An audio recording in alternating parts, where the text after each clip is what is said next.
Mis amigos, muy buenas noches. Una vez más apelamos a una de las palabras más lindas que el hombre inventó para comunicarse con sus hermanos, que es la palabra gracias. Gracias por estar allí, saber que están, comunicarnos de alguna manera como nos han comunicado que están tanto desde el propio Palacio Salvo, donde estamos transmitiendo este ciclo que hemos denominado desde el Palacio Salvo, hasta de los países más lejanísimos desde el punto de vista geográfico del mundo, desde nuestro Uruguay, y sin embargo en una cercanía que realmente nos compromete y mucho. Desde Dinamarca, Jorgito, buenas noches, bienvenido una vez más. Desde Nueva York, con amigos, unas poetas maravillosas que nos está escuchando desde allí. Desde México en sus diferentes lugares, desde Argentina, desde España, desde qué sé yo, desde Chile, amigos que se están integrando desde nuestro pueblito, no de nacimiento, pero sí de los primeros asombros frente a la vida, desde la patria común de nuestra infancia allá en San Miguel del Aire. Desde allá nos escuchan y nosotros volvemos nuestros ojos hacia los primeros pasos, hacia nuestra infancia rochense, hacia todo lo que le agradecemos a esa primera patria del asombro y de la poesía. Y naturalmente el compromiso también con el alumno que fuimos, y por ello en los últimos programas hemos estado hablando sobre la educación, hemos estado hablando de nuestro compromiso familiar también, porque hemos tenido docentes y muchos en nuestra familia, sobre todo en nuestra familia materna, pero también en la familia paterna, y la importancia de volver a esa formación, a esa educación de la escuela bareliana, laica, gratuita, laica, eh, y la continuidad que posteriormente tuvimos en los liceos departamentales, primero en nuestro liceo de Rocha en los primeros 2 años y posteriormente aquí en Montevideo en un liceo 14 que todavía sigue eh, reuniendo a sus compañeros, a nuestros compañeros de estudio. ¿Y por qué insistía y mucho en esto de la educación? Porque ha sido desde mi punto de vista, y lo hemos compartido en estas instancias de reflexión eh, con ustedes, ha sido un elemento fundamental de la construcción del país, el cual tuvimos el honor, la sensación de pertenecer y que por supuesto no podemos volver porque no se puede volver al pasado, pero no podemos perder porque de alguna manera ha sido ese país de la educación, ese país de los valores, ese país de la democracia, ese país del artiguismo como forma de vida, además, eh, que no podemos perder y que nos ha perfilado en el mundo, dándonos una importancia del punto de vista humano y del punto de vista del derecho internacional, a diferencia de otros que se han impuesto históricamente por la fuerza. Y esa concepción del éxito militar que de alguna manera también hemos heredado en nuestra educación, creo que es tiempo de revisarlo porque es uno de los temas que tratamos el otro día y que nuestros amigos oyentes, a muchos o a algunos nos pidieron que siguiéramos tratando porque teníamos, no se habían dado cuenta o de pronto hasta que lo charlamos, que tenía mucho que ver con lo que cada uno de nosotros asumimos como responsabilidad, no solo con el pasado del que venimos, sino con nuestros hijos y con el futuro que estamos construyendo juntos desde hoy, que es lo único que tenemos, la única moneda valedera, como decía el poeta Liber Falco, que es la vida. Y lo que estamos haciendo en estas noches, los martes, los jueves y los sábados, es eso, es compartir la moneda, la riqueza, la única importante riqueza que tenemos que en nuestra vida.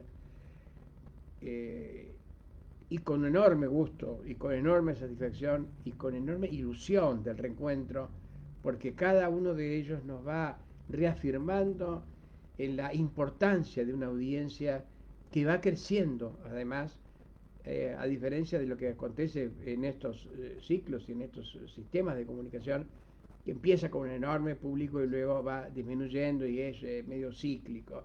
En esta oportunidad, con el compromiso que significa estar siendo irradiados, estar siendo apoyados por una red de colegas que comenzó a crearse a través de nuestro también colega y amigo Eduardo América, familiar directo de otro querido y colega y amigo Ramón América, el salteño, culto y fino, que desde un concepto que nosotros emitimos en uno de los primeros, si no en el primer programa, respecto a que, como con todas las cosas de la vida, nosotros teníamos que utilizarlos y no dejarnos ser utilizados por ellos. Estábamos hablando de los medios.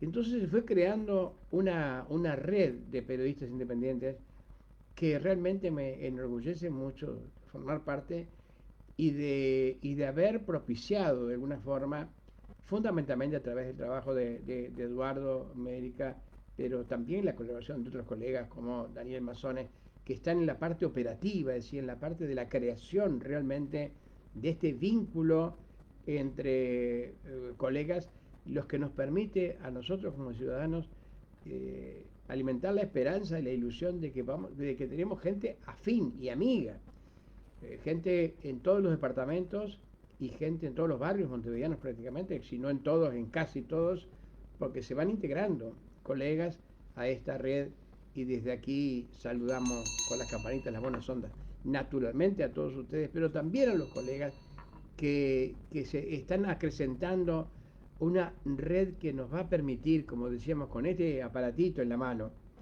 que tanto sirve para el entretenimiento como para la formación o para la información, nos va a permitir saber que cerca nuestro, cerca de nuestras circunstancias, de nuestro pueblo, de nuestro barrio, hay un periodista sensible a lo que nos pueda pasar.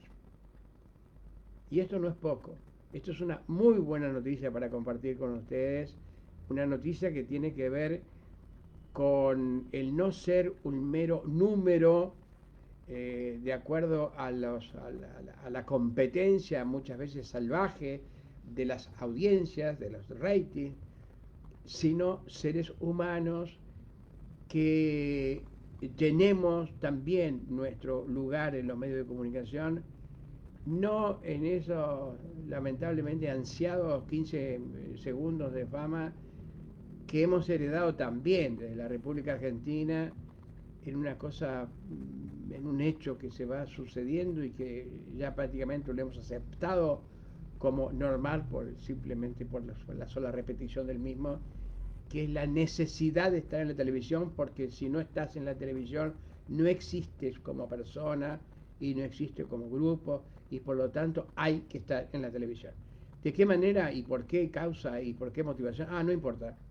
El asunto es estar en la tele. Y nosotros que comenzamos a trabajar profesionalmente en ese vínculo maravilloso que es la televisión, entre otras cosas porque de alguna manera veníamos marcados, muy marcados por la cinematografía, un elemento cultural que fue muy importante en todos nuestros procesos educativos y formativos, y que tiene también su enorme riesgo, ¿no? Como decíamos, respecto a la utilización que hacen los medios, en este caso también hizo la cinematografía, para vender lo que se quería vender. Es decir, ya veníamos de la cinematografía, entre otras cosas, marcada por el talento y la sensibilidad de tipos como Federico Fellini, ni más ni menos.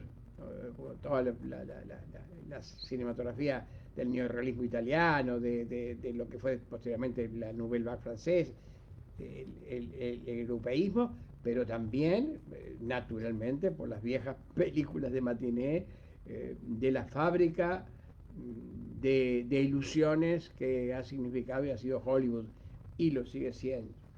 De tal manera que como veníamos de esa formación cinematográfica, también escuchamos a Fellini cuando decía que la televisión ese nuevo proceso comunicacional audiovisual estaba de alguna manera prostituyendo lo que había ganado el cine con su calidad y con su calidez. Y nosotros lo vivimos desde adentro. Nuestros primeros trabajos profesionales, aparte de las tareas que realizamos como críticos cinematográficos y teatrales, lo hicimos en la televisión. Y por lo tanto, desde hace décadas la conocemos desde adentro, con sus maravillas y con sus oscuridades, con sus luces y con sus sombras, naturalmente. Que como todo hecho humano, no es ni malo ni bueno en sí mismo, es como el cuchillo que usamos para comer, pero que muchos usan también para matar, es decir, nos da vida y también nos puede quitar la vida. El manejo o el mal manejo de los medios de comunicación ha dado o ha tenido consecuencias muy lamentables en nuestra sociedad. Algunos ya lo hemos analizado juntos, lo hemos charlado. La repetición, por ejemplo, la imagen del muchachito aquel matando al funcionario de la pasiva, repetida hasta el cansancio, hizo junto a otras actitudes de ventas de noticias que supuestamente venden más las malas que las buenas, un manejo desde nuestro punto de vista muy insano para nosotros como personas y para nosotros como sociedad. Y por lo tanto la asociación que mucha gente ha hecho, ha provocado por esa insistencia permanente de mensajes absolutamente insanos para la sociedad, ha hecho que mucha gente piense joven o juventud, drogadicción, delincuencia, joven delincuente. Y esa imagen repetida del muchacho matando al funcionario de la pasiva, que disculpen que la use nuevamente, pero creo que fue, para nosotros, para algunos de nosotros, fue realmente la prueba del 9 de que se estaba manejando la realidad o parte de la realidad con una irresponsabilidad que estaba obrando muy mal para nosotros como sociedad. Y entonces tuvimos que salir a decir, y lo dijimos, que habían otros aspectos de la realidad que aparentemente no vendían, y como no vendían no eran utilizados en los medios de difusión, pero que no quería decir que no existieran. Y recordábamos aquello de que hace más ruido un árbol que cae que un bosque que crece, y que nosotros sabíamos que habían bosques que estaban creciendo sanamente, naturalmente, maravillosamente, en una juventud fantástica que de pronto nada tenía que ver con esa imagen repetida del joven matando al funcionario de la pasiva. Eso insistimos en ello porque creíamos que teníamos que equilibrar de alguna forma una especie de mala utilización de los medios para beneficio de algunos pescadores por el asunto del río revuelto. ¿Por qué se insiste fundamentalmente en algunos informativos en la mala noticia y nos cuesta muchísimo encontrar una buena entre un caudal permanente de, yo diría hasta de agresión, de deformación de nuestra sensibilidad? Porque apelan muchas veces a la sensiblería y no a la sensibilidad de la gente. Y si en los medios de difusión o en algunos se utiliza el criterio de lo cuanto peor mejor, eso de alguna manera después también se transforma o se proyecta en otras áreas de nuestra sociedad, y nosotros no estamos de acuerdo con aquellos que creen, incluso hasta políticamente, que cuanto peor mejor. Nunca estuvimos de acuerdo. Es más, creemos que son actitudes criminales, son actitudes realmente de una moral y una ética muy baja, por más aparentemente brillante y luminosa que sea la banderita que se levanta. Cuanto peor mejor no. Nosotros formamos parte de una comunidad que hemos en lo deportivo festejado los éxitos Y qué increíble que en otras áreas no tengamos la misma actitud supuestamente de amor a la patria que tenemos cuando levantamos la banderita celeste o nos ponemos la camiseta celeste para ver partidos de nuestra selección. Es decir, creo que hemos involucionado el punto de vista político porque alguna gente, con el pretexto de lo político, lo que está haciendo es manifestando sus partidismos, que no es lo mismo. De un lado, del otro, de arriba y de abajo, ¿no? Nosotros no estamos hablando de un sector o de otro. Es decir, creo que hemos pasado por arriba a una historia no solamente interesante, sino en algunos casos muy dolorosa, para ejercer una especie de deportismo político con concepción de matiné, como decíamos en un programa anterior, de los buenos y de los malos, que realmente nos hace mucho mal y que no es lo que queremos para nuestros hijos y para nuestros nietos. Nosotros venimos de un Uruguay donde la disidencia, la discusión era bienvenida porque fundamentalmente esa discusión, en la mayoría de los casos, o en muchos casos, era con fundamento, es decir, no era el sí porque sí o el no porque no. Un fundamento que nos enriquecía cuando compartíamos, como decíamos, hasta en los viejos boliches, la mesa con quien no pensaba como nosotros. Y eso lo agradecíamos y lo seguimos agradeciendo, desde el punto de vista político y desde todo punto de vista. La cultura total y absoluta, la cultura como todo lo que hace el hombre, como decía el maestro Rubén Lena, y que nosotros compartíamos, ¿no? No había una cultura con mayúscula y una cultura con minúscula.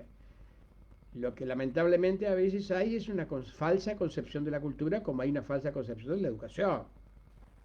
Y entonces, ahí deberíamos responsabilizar a quienes se han apropiado de la cultura, haciéndonos creer que eran cultos, cuando en realidad eran apenas culturosos, como decimos, ¿no?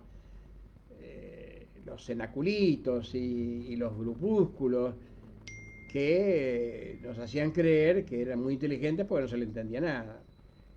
La cultura es lo más divertido, es lo más sano, es lo más vital, porque es la esencia misma de la vida. Como decíamos, nosotros tuvimos una formación lo suficientemente amplia y humanista como para aprender de los griegos, de prehistoria y oriente, pero también saber que las tortas fritas cuando llueve es un hecho cultural y que todavía existe entre nosotros. Bueno, hasta el punto que ahora hay puestos de torta frita en todas las esquinas.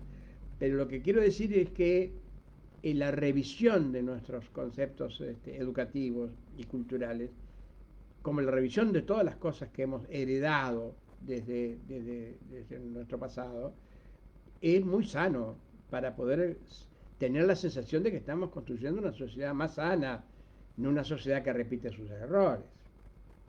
Venimos de una tierra purpúrea, como decía Kelly con razón, no venimos de una tierra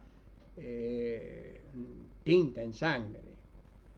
El otro día, como les contaba que había ido a un encuentro con Rodolfo Aroxarena, y le decía, mirá qué maravilla, en el fondo de tu casa tenés una pared rosada, como las viejas construcciones de los campos. Y ese rosado era con cal y sangre. Y ese rosado de las casonas, de los viejos cascos de estancia, de alguna manera también significaba lo que nosotros vivíamos en un país manchado por la sangre humana, ¿no? Por supuesto que las paredes rosadas no eran con sangre humana, pero de alguna manera hay una simbología también de lo que nosotros vivimos históricamente. Venimos de épocas muy duras, de épocas muy ensangrentadas. Hay detrás de cada niño, de cada cuaderno, de cada dibujo infantil, el blanco de esos papeles, de alguna manera, detrás de ese blanco hay un rojo de sangre que nosotros no podemos olvidar. Primero no podemos ignorar y luego no podemos olvidar, porque es el compromiso que tenemos con la sangre derramada, ¿no? Con la sangre de nuestros abuelos, con la sangre de aquellos que se enfrentaban políticamente a través de las armas en un siglo cercanito como el XIX, donde la concepción de la democracia no era la que tenemos en este tiempo, obviamente, pero para poder llegar a esa concepción lo tuvimos que hacer sobre muchos cadáveres. Y eso es una ofensa a la historia y a nuestras propias raíces, a nuestras semillas, no darnos cuenta y no actuar en consecuencia de ello para no repetirlo. Porque el gran problema que yo estoy viendo es que esa concepción de alguna manera maniqueísta de buenos y de malos, de película de matiné, como decíamos el otro día respecto a los que nosotros veíamos en las películas de la Guerra de Corea, o las posteriores que vinieron sobre la Segunda Guerra Mundial, si lo aplicamos a la realidad que nos ha tocado vivir, estamos absolutamente equivocados porque vamos a estar viendo como de película de matiné una realidad que es mucho más importante que una película de matiné. Y por ello fue que hablamos sobre la revisión a propósito de la concepción que nosotros habíamos heredado de la historia como escrita por los vencedores y en la apología de alguna manera que nosotros estamos recibiendo de las batallas, de las batallas entendidas como que la historia estaba condicionada por quién ganaba la batalla o ganaba la guerra. Yo sí, bueno, eso es así, perfecto, es así, pero el hecho de que sea así, tiene que seguir siendo así, está bien solamente por el solo hecho de que es un hecho repetido, o es una concepción educativa que a lo mejor al cambiarla ganamos como personas y como comunidad. Porque si nosotros en esa concepción de que la historia la escriben los ganadores de las batallas militares, no coincide con una cierta esencia que nos viene como nación. Si nosotros nos quedamos con la imagen del Artigas ganador de la batalla de las piedras, que si no analizamos la batalla de las piedras, digamos, sin la subjetividad que para todos ha significado el aprendizaje que recibimos en las aulas escolares, tenemos que reconocer que es una batalla menor, de un Artigas menor al lado del Artigas enorme que surgió luego de la batalla de las piedras. Cuando creo que ya lo hablamos, pero bueno, estamos en el tema porque así nos lo pidieron algunos amigos respecto a la batalla de las piedras. Cuando yo decía que yo había perdido varias veces en la batalla de las piedras, era porque cada vez que hablaba de la batalla de las piedras y creía y decía que me parecía que era minimizar la figura de Artigas, centrándolo sobre todo, digo, fundamentalmente o únicamente en el ganador de la batalla de las piedras, me parecía que era una injusticia histórica. Artigas fue mucho más importante que eso. Artigas fue aquel que en nada se parecía a un general, como decía aquel testigo, y lo planteó en un documento, en una concepción como tenían los europeos cuando se daban cuenta de una realidad terrible y maravillosa como la que se vio en la Revolución Oriental. Era que no se parecía a los generales y a los militares aquellos de los galones, y que era de alguna manera una especie de réplica de los generales europeos. Estoy pensando, incluso me nombré el otro día a Bolívar, a San Martín, que tenían esos uniformes, y Artigas nunca tuvo ese uniforme, nunca quiso ser ese general de la página de la historia, casi como de una página literaria. Él logró ser el general del pueblo porque era del pueblo y porque interpretó y cómo la sensibilidad de una nación como la banda oriental, que se quería integrar, y así lo quería él además, a la gran patria americana desde una condición de orientales diferentes a los demás hermanos de las provincias, pero también con elementos comunes para conformar la patria grande. Eso es lo que yo planteé respecto a la batalla de las piedras. No minimicé la batalla de las piedras, claro, lo que sucede es que también hemos aprendido aquello de que las batallas son tan importantes cuando más importante es el enemigo. Y lamentablemente no tuvimos un enemigo importante en la batalla de las piedras. Tuvimos sí un enemigo importante en la batalla de las piedras y después de la batalla de las piedras porque era nada más y nada menos que el imperio español.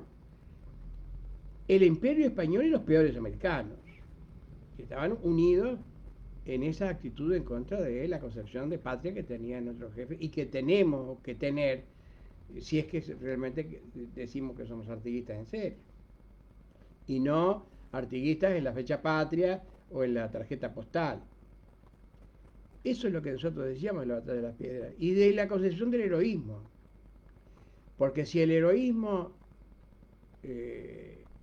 hemos recibido las leyendas y los mensajes de que se era en la guerra y en las acciones militares, los grandes hechos heroicos, creo que estábamos errándole a la concepción verdadera del heroísmo, porque nosotros, entre otras cosas, en algún momento pensamos, pero caramba, ¿cómo vamos a ser héroes si no estamos en una época, en un país en guerra, ni en un tiempo en guerra? Porque además nos habían vendido la guerra de la misma manera como ahora venden otros productos a través de los medios de difusión, los que recibíamos de la cinematografía y de la literatura. Y nuestra concepción del heroísmo pasaba por otro lado, y pasa por otro lado. Era mucho más heroico de pronto, sin ser un general entorchado y galardonado, el padre que todos los días iba a trabajar para que el niño pudiera tener esos libros donde de pronto leía las historias de los generales. Era mucho más heroico la actitud del sacrificio permanente de quien construía las patrias del trabajo, de quien esperaba una batalla para poder ser héroe. Y esa concepción del heroísmo la tenemos que plantear todavía, hoy más que nunca, donde estamos pasando por una etapa jodida a propósito de la pandemia en lo que tiene que ver con el país laboral, el país económico, la economía del país y la economía del mundo. Es decir, ¿qué va a pasar con los trabajos? Cuando estábamos aceptando la sugerencia sanitaria de quedarnos en casa, había gente que no podía quedarse en la casa y otros que ni siquiera la tenían. Y entonces ahí andaban laburando para nosotros, para los que nos podíamos quedar en la casa, estaban los que no podían quedarse en la casa. Y esa actitud, ni que hablar de los héroes y las heroínas de la salud, pero también de los otros servicios. Esas son las cosas que tendríamos que aprender de esta pandemia y de esta cuarentena. Darnos cuenta que a lo mejor la escala de valores que manejábamos antes de la pandemia no estaba tan justa o tan ajustada a la realidad como las que nos creó después la propia realidad cuando nos decía, mirá, mientras tú estás cuidando tu salud y tu vida, hay otros que la están arriesgando para que tú puedas vivir.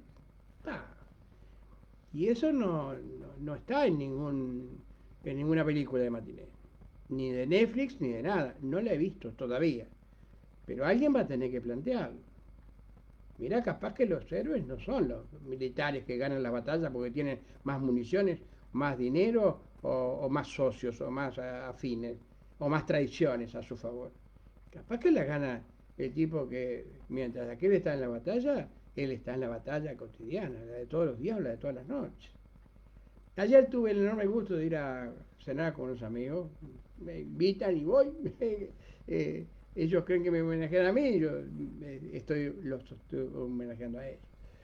Y el del maestro Álvaro Copián. Y allí estaba, estaba mi querido amigo, el poeta José Arenas, estaba una amiga también, importante, con tareas todos que no aparecían, no aparecen en en los partes policiales, no aparecen en los combates militares, en la guerra. Pero todos los días están desde su cultura, desde su arte, desde su aporte, haciendo heroicamente la patria, ¿no? Con las grandes dudas respecto a los trabajos, gente que hace 3 meses que no labura, o 4, o más. Y ahora se suben al carro muchos que no merecen subirse al carro. Ahora sí, hay que defender el arte y la cultura, pero cuando hay arte y cuando hay cultura. Y no cuando levantan solamente la banderita para poder sacar provecho de ello, ¿no? Gente que se sube a todos los carros que puede. Y también en eso tenemos que ser un poco rigurosos, porque si no, una cosa es entender que la gente, bueno, apela a diferentes recursos para poder vivir. Aquello decíamos es la tolerancia, ¿no? Hemos aprendido desde siempre que hay que ser tolerante, y hay que ser tolerante. ¿Hasta cuándo? ¿Hasta dónde? Y hasta que esa tolerancia no nos haga sentir cómplices de actos que son cuasi delictivos. Somos tolerantes, fantástico, hasta que pasamos a ser copartícipes, cómplices, coautores. De pronto no por estar allí haciendo el acto, pero sí facilitándolo con nuestro silencio. Y esto también me parece que tenemos que tener una actitud, por lo menos de atención, frente a aquellos que ahora, yo vivo acá en el Calcio Salvo, y veo manifestaciones y oigo manifestaciones de todo tipo. Algunos con muy buenos pretextos, con muy lindas banderas, pero también veo gente que está queriendo sacar provecho de las circunstancias. Digo, si nosotros no nos damos cuenta de que esta patada en el tablero hace que tengamos que repensar dónde vamos a poner las fichas de nuevo, porque si las ponemos en el mismo lugar que estaban, lo más probable es que tengamos el mismo resultado. Las veces que hemos hablado con nuestros amigos desde la Cofradía de la Luna, que me llena de orgullo, de satisfacción saber que hay amigos y amigas de aquellos años, de aquellas noches tan frías, de aquellos tiempos tan duros, ahora junto a nosotros en este ciclo. Desde aquellos viejos tiempos nosotros decíamos y seguimos diciendo lo mismo. Hemos venido a cuestionar. Cuestionar no es negar, cuestionar es preguntarse. Por el solo hecho de ser repetido no tiene por qué ser verdad. Y entonces hacerlo es sano para nosotros. Y cuestionarnos todo aquello que hicimos antes de la pandemia para intentar volver a hacerlo simplemente porque lo hacíamos, me parece que puede ser muy malo para nuestra sociedad y para nosotros mismos. Nosotros hemos convertido en numeritos. Hemos dejado de ser seres humanos para hacer estadísticas, para hacer encuestas, para ser encuestados y para hacer nichos de mercado. Es jodido, ¿no? Yo conozco gente que ha creído que realmente era importante cambiar de auto todos los años. Yo conozco gente que ha pasado, que se envejece laburando para poder pagar las deudas que se creó porque creyó que lo que les decían aquellos que decía que si tenía eso iba a ser feliz. Y resulta que yo conozco muy poca gente que es feliz con lo que tiene. Hay gente que es feliz con lo que es, con lo que ha podido ser. Pero gente que es feliz con las propiedades y que es feliz juntando, siendo propietarios de cosas, yo conozco poca gente. Conozco mucha gente que es feliz con otras medidas de felicidad. Con la familia, con los afectos, con los amigos, con el amor, con el arte, con el disfrute de la fiesta de la vida. El enorme disfrute de la fiesta de la vida. Cuando la vida te da tiempo para poder vivir esa fiesta. Pero hay gente que se pasa toda la vida tratando de tener más cosas y cambiar de cosas. Ahora, si vamos a volver a ser esos, lo más probable es que volvamos a ser infelices. Ricos infelices en vez de pobres felices. No estoy diciendo la apología del pobrismo, que no es lo mismo. Simplemente estoy diciendo, en mi experiencia vital y con mis amigos y con las diferentes áreas y niveles donde me manejo, yo veo que grupos enteros de gente con mucho dinero y con muchas propiedades, que no los siento felices, no los veo felices. Los veo comprometidos con un proyecto de vida del cual ya no se pueden bajar, pero que no les han dado felicidad, les han dado propiedades. La primera duda es si alguien está contigo por lo que eres o por lo que tienes. En fin, esas son las cosas que queríamos charlar con ustedes. ¿Y por qué queríamos charlar con ustedes? Porque tratamos de ser lo más fieles posibles a lo que hemos sido. Porque no nos olvidamos de los orígenes, porque nos acordamos de nuestra infancia, porque venimos todos de alguna manera de eso, de la patria común de nuestra infancia. Hay un patio perdido y un paraíso perdido. Y de alguna manera yo creo que lo que podríamos hacer, o lo que deberíamos hacer, lo que yo a veces hago, es tratar de recuperar ese paraíso perdido, no volviendo al pasado, pero no olvidando el pasado. No volviendo a ser niños porque no podemos volver a ser niños, pero no negando al niño que fuimos o que somos todavía. Gaelito de 3 años a 4. Y yo, mi nieto, dice, y estoy más grande. Sí, se te nota que estás más grande. La última vez que te vi estabas por acá, ahora estás más arriba, estás más crecido. Sí, yo quiero ser adulto, quiero ser adulto, me dice, ¿no? Sí, adulto. Y yo digo, sí, porque bueno, pero en el fondo digo, un adulto que no olvide a su niño, porque un adulto sin su niño es un viejo de mierda, es un reseco, un tipo que no tiene a su niño guardado en el corazón o que lo esconde por vergüenza o por acoso o por tristeza. Es un ser que no está vivo, que no vive como deberíamos vivir, es decir, con, con las, comparando las tristezas que tuvimos para no tenerlas, pero también, pero siendo fieles a los que hemos sido, ¿no? Es muy difícil poder inventar un personaje por sobre matando a la persona que hemos sido. Tú sabes que ayer en el último programa, en un momento dije, voy a leer un poemita que tenía que ver con una concepción de la vida que no, del interior, que no tiene nada que ver con la tarjeta postal, que a veces nos venden y nosotros hemos comprado del interior, diríamos, ¿no? De lo campestre, de lo rural, de lo folclorito. Tarde de San Miguel, y tiene que ver con las tardecitas de pueblo, ¿no? Esas tardecitas que a los ciudadanos les cuesta mucho vivir en un pueblo del interior o en la campaña, porque se entristecen mucho. Habrán visto, habrán oído o lo habrán sentido, eso que les cuesta la tardecita. Pero fíjate cómo no vas a estar triste o con un color del alma diferente viviendo esto, por ejemplo. Se lo dedico a Tadi Velázquez, un amigo allá de San Miguel, ex jugador de Las Piedras, y Alcide Romero, de allá también. Dice, cuando caían las tardecitas sobre el pueblo como una gris llovizna, y desde la radio rural Antonio Tormo cantaba desde el alma, se me fue, porque no es lo mismo que el papel esta cuestión,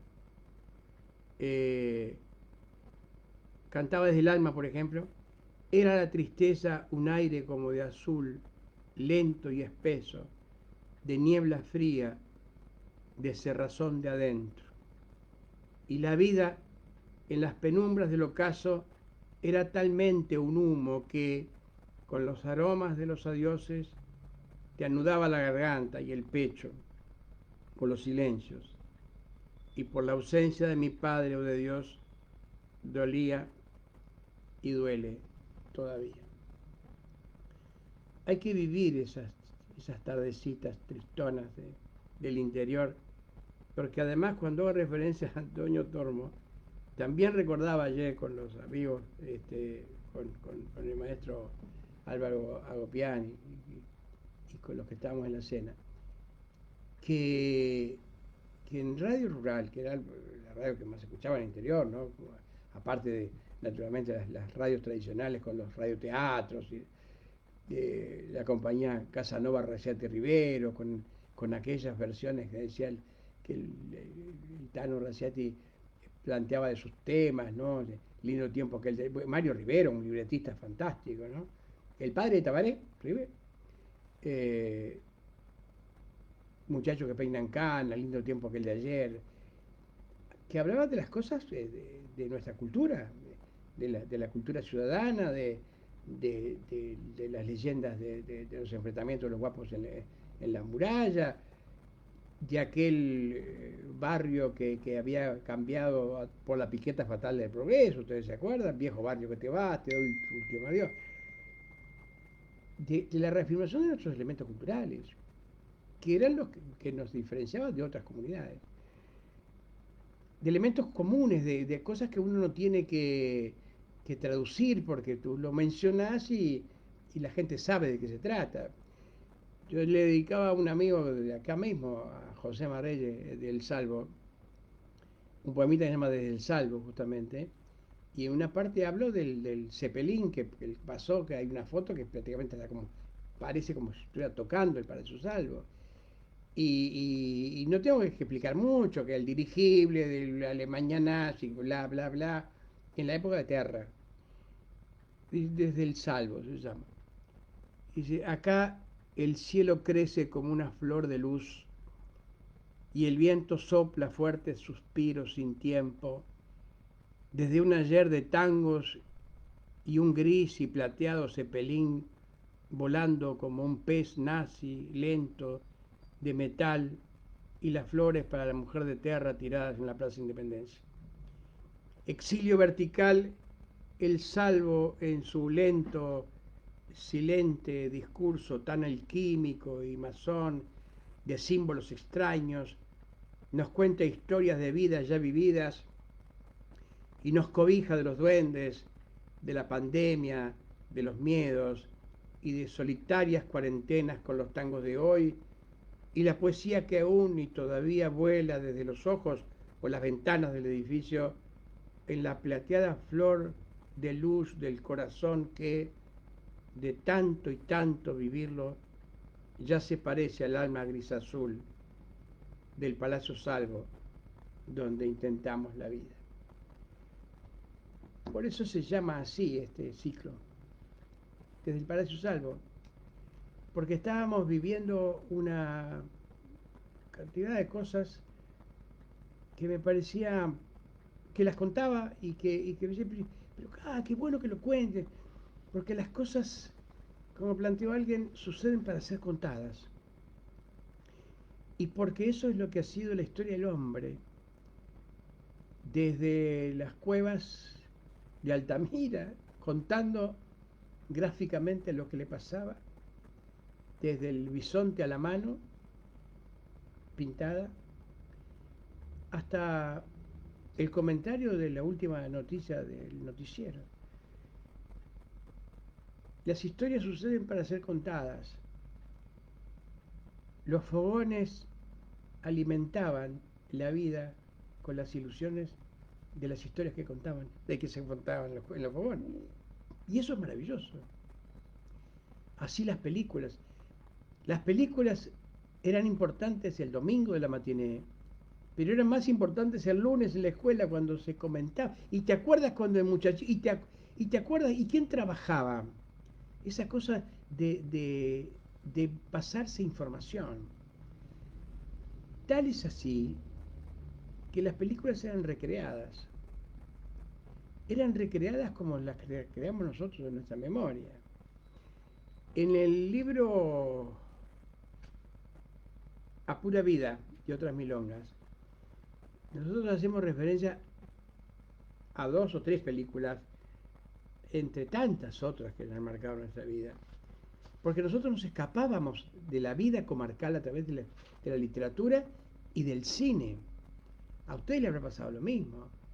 ¿Qué eran las matinés sino la forma de escaparnos de esa vida chatita, pequeñita, de aldea,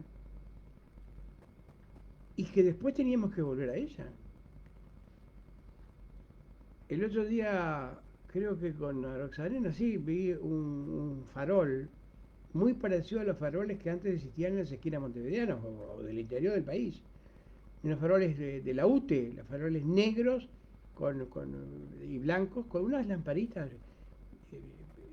yo qué sé, de 25 watts, que como medio oscilantemente se movían con el viento en las esquinas a la salida de la matiné, domingo frío, cuando volvíamos a la realidad jodida.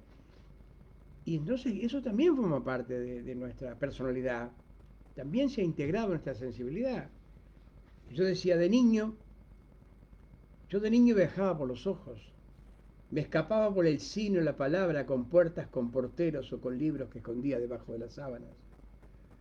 La felicidad, si existía, estaba lejos, al final de los rieles azulados, en noches cenicientas como heridas por el cuchillo amarillo que pasaba metálico y fugaz, cual tren fantasma, o en la cruz ondulante de algún barco en la honda y salada patria de agua. Yo me iba de allá, del pueblo o casa, por el sueño del circo o los gitanos, cabalgando hipocampos o pegasos, también por el asombro permanente de la poesía o en el prohibido amor de una muchacha, pájaro y canto, la belleza en el aire de sus alas y en el renacimiento de la piel, ese milagro. Habían tres cosas importantísimas que sacudían la rutina de los pueblitos del interior. La llegada de los gitanos, ahí el encuentro de la literatura a través de Lorca, los gitanos, la luna de los gitanos, la fiesta de los gitanos, los casamientos de los gitanos que duraban 3 días, la aprehensión de la gente, vienen los gitanos y se roban a los niños o roban lo que pueden robar. Los gitanos con sus orfebrerías, con el trabajo que hacían las ollas en cobre y tal, el misterio, lo diferente, lo distinto, la llegada de los circos, en los circos, sus fantasías, sus animales, sus trapecistas, el globo de la muerte, las niñas bellísimas, el show de las luces que rompían con una monotonía en blanco y negro permanente. La llegada de la vuelta ciclista con sus ruidos, con sus motos, cuando los tipos llegaban embarrados, pero embarrados de aquellas carreteras, de los polvorientos caminos de la patria, acá otra que polvoriento. Y el circo con su magia, con su encantamiento, con su amor, el enamoramiento de las muchachas del circo. Tuve la desgracia que además una media de bolilla y después se fue, por lo tanto uno de los primeros amores es el amor de una muchacha de circo. Pero todos de alguna manera, y lo hablábamos con Horacio Ferrer mucho esto, todos de alguna manera no solamente vivimos el mundo del circo con sus emociones y con sus miedos, hasta con la tristeza de sus payasos, tan rescatada después por Fellini, ¿no? Y por la música de Nino Rota, maravilloso. Sino que de alguna manera ese circo quedó en nosotros. Y entonces yo escribí un poema que se llama Circo, y que dice: hoy soy como en el circo equilibrista, por un hilo infinito de recuerdos, bajo las luces de colores de una carpa nocturna y estrellada como un cielo. Ya no hay ni arena abajo, y en la pista no está la red de sostener los cuerpos, los que vuelan cual pájaros cansados entre el mortal vaivén de los trapecios. Hoy vuelvo a ser aquel payaso loco bajo la luz azul del show y del misterio, que hacen de la voz paloma herida y globo de la muerte a los afectos. Giran el picadero como luna llena la libre caballada de mis sueños, y filosos cuchillos dan de punta en el blanco vacío de mi pecho. En la noche de ilusión soy el ilusionista. Por aquí, por allá, veo y no veo. Amor y desamor. Triste alegría de ser el mago que creyó en su juego. Alguna vez también fui el domador de feroces animales en acecho. Del látigo quedó solo una flor que llora desde el ala del sombrero. Y cuando al terminar cada función me quedo así, abrazado a mi silencio, siento el aplauso del niño que ayer fuera, que vive en mi interior, el que no ha muerto. Yo tengo un niño que vive en mi interior, el que no ha muerto, que aplaude y se asombra todavía con las cosas de la vida. El otro día decíamos, y el doctor Daniel Carvajal, oyente, que tan querido, me llamaba y me decía, qué bueno eso de la poesía y del asombro. Porque claro, la filosofía surge de la duda, de esas dudas que venimos a compartir con ustedes y a filosofar juntos, como en un boliche de campaña o de Montevideo. Y del asombro surge la poesía. Y por lo tanto, si perdemos el asombro frente a las cosas, estamos perdiendo la posibilidad de la poesía. Y la poesía no es un asunto de los poetas. Algunos escriben poesía porque no tienen más remedio, como decía el querido amigo Osir Reyes Castillo, escribo porque no tengo más remedio. El asunto no es escribir poesía, es intentar vivir poéticamente. En este tiempo donde supuestamente la poesía no es un producto con valor en el mercado, pero sin ella no existe la vida. ¿O existe más poesía en la compra o en el desafío competitivo de las ofertas de fin de semana de la vía ahora 18 de julio, llena de gente, que en el asombro frente a la magia renovada de una flor que insiste en nacer en medio de una pared de un edificio en pleno centro. Enfrente a Alfa, donde teníamos un programa en la mañana, enfrente a Alfa, donde el otro día apareció una nota que le hice a un señor porque subía a una antena en la que estaba trabajando a 50 metros sobre 18 de julio, un tipo exquisito que me dijo, desde aquí la gente parece buena, y que contó su experiencia de oficio, de alto riesgo naturalmente, que lo había llevado a trabajar con muy buena remuneración, pero siempre se vuelve al país en África. Y ahí estaba el asombro frente a lo diferente, a lo distinto. El tipo me dice ayer, ¿qué está haciendo usted acá? Y yo vengo a preguntar, ¿qué está haciendo usted? El asombro frente a la vida es lo que nos permite vivir. La duda, el asombro, el misterio.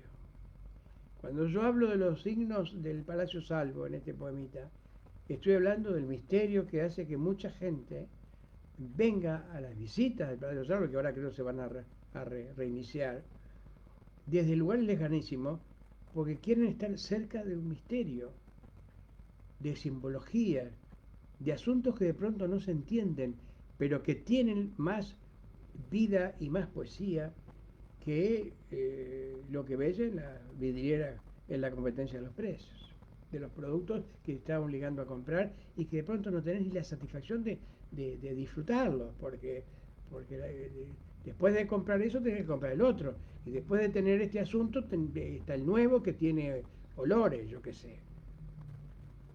Por eso, ¿a qué vengo acá? ¿Vengo a compartir verdades absolutas? No, vengo a compartir dudas, miedos, ilusiones, misterios, poesía, las campanitas de las buenas ondas. Decir que existe una red de periodistas independientes, no virtuales porque no son virtuales, son virtuosos cuando lo son. Vengo a compartir una copa con ustedes, con la misma ilusión que iba al encuentro de los hermanos de la vida, para aprender de ellos en los boliches. de los hermanos, compañeros y de los maestros. El asunto era darse cuenta de quién estaba en aquella mesa y tratar de llegar a esa mesa o de sentarse lo más cerquita posible para poder seguir aprendiendo, robando oficio. Es muy difícil. Yo, por supuesto que acepto con beneplácito y con satisfacción la existencia de academias, de escuelas, hay talleres de todo tipo, maravillosos, hasta poéticos, algunos a cargo de tipos realmente creadores de la puta madre. Pero no hay mayor, y toda información académica, toda formación académica bienvenida. Nosotros tuvimos que, todas las actividades que realizamos, afanando oficio, mirando cómo lo hacían lo que sabían hacer. Todos hemos hecho lo mismo, creo, mirando, aprendiendo, cómo hacen los que hacen. Yo tenía una sección que decía, ¿cómo hacen los que hacen? Para aprender de los que hacían. ¿Cómo hace un tipo para ser un empresario exitoso? ¿Cómo hace un tipo para ser un docente reconocido? Para ser un pisero bueno. ¿Cómo hace el tipo? ¿Cómo hacen los que hacen de verdad? No los que papean y teorizan sobre la vida. Los que hacen.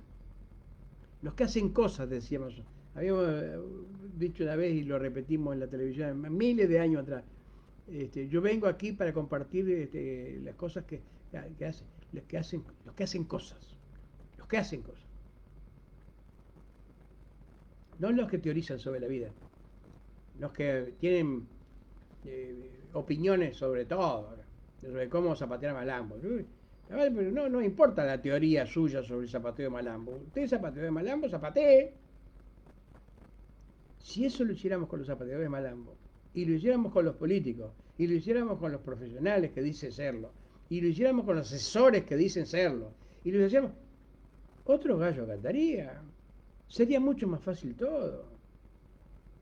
No me hable más de las cosas que hizo. Hágalo ahora. Hágalo. Que para eso está y para eso yo vine acá, para que lo hiciera. Eso es maravilloso, es fantástico. Eso es fantástico. Entonces, no daríamos pie, ni espacio, ni lugar a los chantas. Porque ese chanta, lo del chanta que nosotros heredamos, el camelo, lo decía que era un invento argentino que habían traído acá los directores de televisión. Puteaban a los cameraman y entonces, ¿cómo es eso? Y gritan. Y les dice cosas horribles a los cámaras. Debes saber, pila. Y les pagaban caros, porque estos que se creen los dueños de los medios, los embagallan brutal. Entonces venían los tipos y decían, fulanito está, es un genio. Acá, y trabajó en Cuba, no sé cuánto. Y venían acá, les pagaban cualquier guita y eran unos chantas. Inventaron el camelo, el camelear. Entonces, claro, pasaban hablando de lo que hacían, pero no hacían nada, porque no sabían hacer.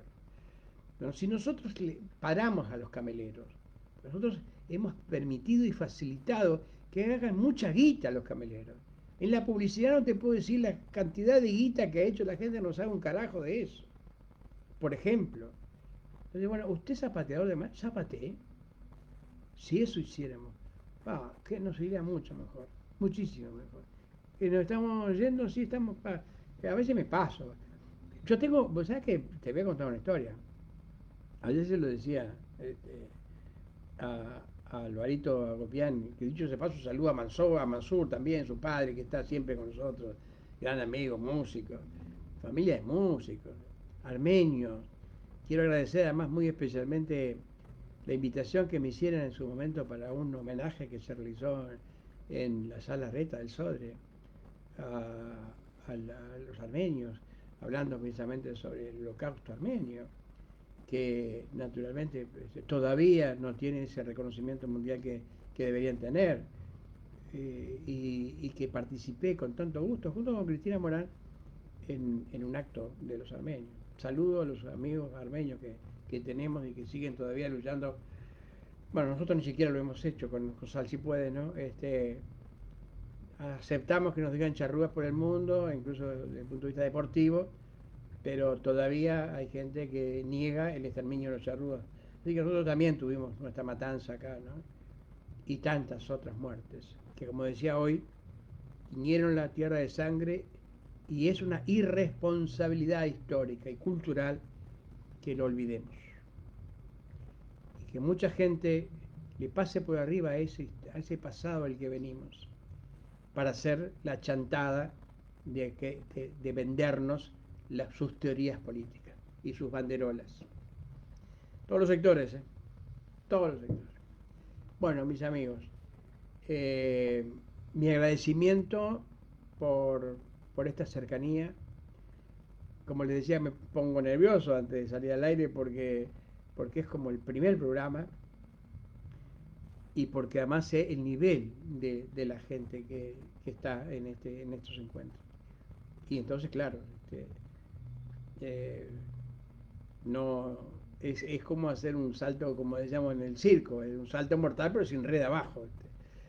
Pero vale la pena y vale la alegría, el reencuentro, el saber que hay gente con la que independientemente de que pensemos parecido o no, tenemos sensibilidades parecidas, compromisos con la vida parecidos, compromisos con la fraternidad, con la tolerancia, pero también con una actitud de radicalización de raíz que viene de nuestra propia historia.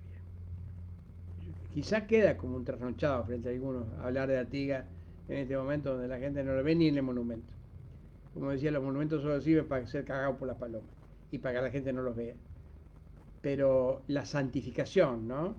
Cuando vos querés que alguien no quede en la memoria de la gente, hacer un monumento. Ponerlo ahí en el altar y vas a ver que la gente no... Lo primero que estás haciendo es separarlo de la vida. El monumento es de bronce, el altar es alto, para santificar a alguien, desde el punto de vista religioso, filosófico, político, ¿no? Yo he visto gente que se ha sido santificada, y entonces la gente dice, claro, ¿y yo cómo voy a ser como este tipo si este tipo era un santo? Y yo no. Los antiartiguistas son los que levantan la simbología de un Artigas altísimo en ese pedestal y en ese monumento de emperador romano. La mejor manera de homenajear a alguien es decir, era tan humano como tú, tenía tantos errores como tú, pero era tan empecinado en sus amores como tú debes serlo. Por eso es que hoy, independientemente del riesgo que supone que nos digan este trasnochado que está hablando de Artigas, yo sigo hablando de Artigas, porque si no, vamos a ser tan iguales a todos, porque la idea es esa, ¿no? Que seamos todos iguales. Todos nada, todos nadie. ¡Ja! Te veo, te veo mal, ¿eh? Si vos tenés el compromiso afectivo, además, y la responsabilidad de formar parte de una nación como la que creó Artigas desde su concepción humanista de la vida, va a ser muy difícil que seas nadie, que seas solamente un número más en la estadística. Vamos a ser gente, que a eso hemos venido, a compartir la maravilla de la vida y el oficio fantástico de compartir la vida. Mis amigos, feliz fin de semana, muchas gracias por estar ahí, gracias por la ilusión de reencontrarnos el martes, gracias a los colegas de la red de periodistas independientes y gracias a todos ustedes por permitirnos decir gracias. Nos vamos y nos vemos.